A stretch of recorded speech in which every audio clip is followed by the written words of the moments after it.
Well, hello and welcome. My name's David Flabel and I'm the Minister at The Point, and I'm here to do today's talk. We're still looking at the questions that people are asking on Google, the biggest questions that they're asking, and today's question is, what is life?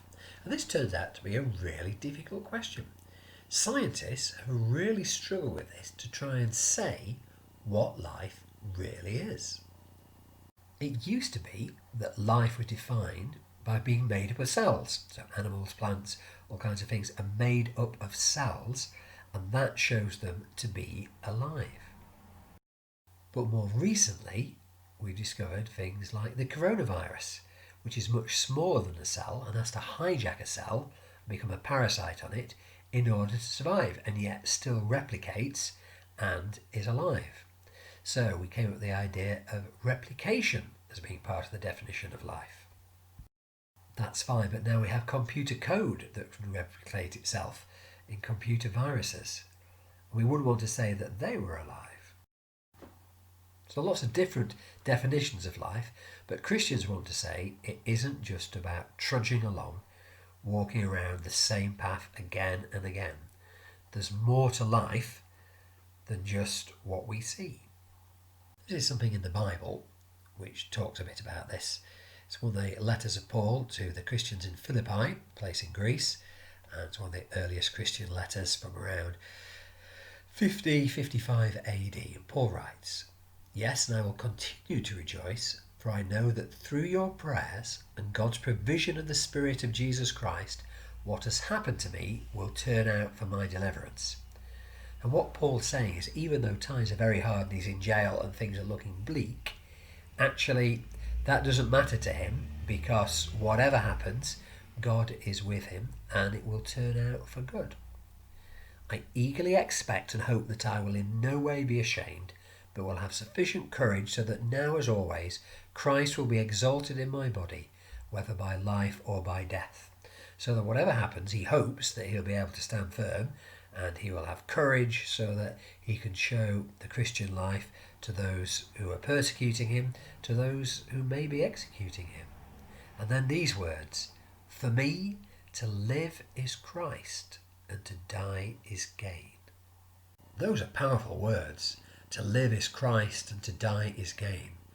What Paul's saying is that if he lives, he's going to live to the Lord, and if he dies, well, it'll still work, because that will show people, as he is a martyr, just how much he believed, and it will make even more Christians. So if he lives or whether he dies, he's still going to be full on for Jesus.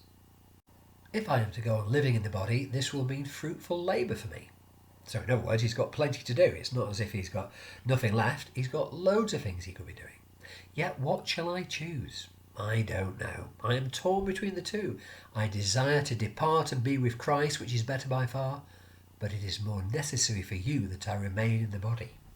And he's saying that, and this is a question that sometimes people ask Christians, if Christianity says, well, why don't you just die, kill yourself, and then you'll be with Jesus? And he says, yes, that will be marvellous. That will be fantastic. That is better by far than anything I can do now.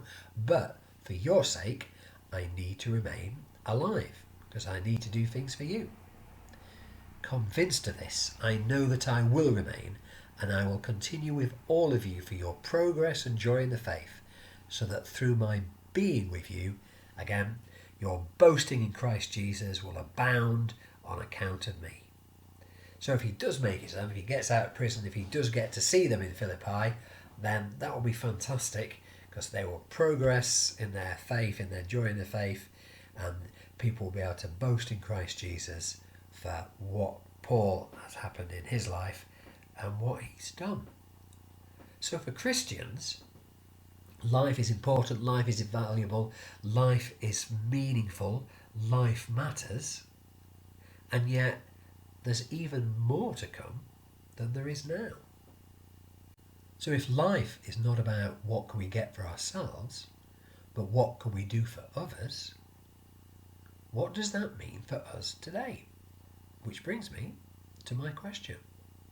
The letter to the Philippians was written from jail, and Paul was chained to a guard as he wrote those words, and yet they don't seem to be the words of a man who is saddened or afraid. So how would you describe his attitude to life? What I'm going to do is if you're watching on Zoom, I'm going to put you into groups so you can discuss that. If you're watching at home, put it on put your YouTube video on pause, and we'll get back to you in a little bit. Well, that's all we got time for this week. But before we go, here are my thoughts for the week going forward. So what must we know? Well, for Christians, life is a gift, but there's even more to come. So life is a gift and life is good. Now, if your life is not so good at the moment, if your life is feeling like it's not worth living, well, there's even more to come. There's even better to come for Christians, because one day we'll be with Christ. But that doesn't mean to say that we should go there straight away, because there is plenty for us to do at the moment. Plenty of needs in our world, plenty of people who need help, and perhaps the best way of finding fulfillment in life is not to try and find it for ourselves, but in serving others. For it's in serving others we find where Jesus is in the face of those we serve. So even if your life is feeling absolutely terrible at the moment, or especially if your life is feeling absolutely terrible, then serve others. Look to see where you can care for somebody else and do something for somebody else. Otherwise, thank you for listening, and we'll see you again next week.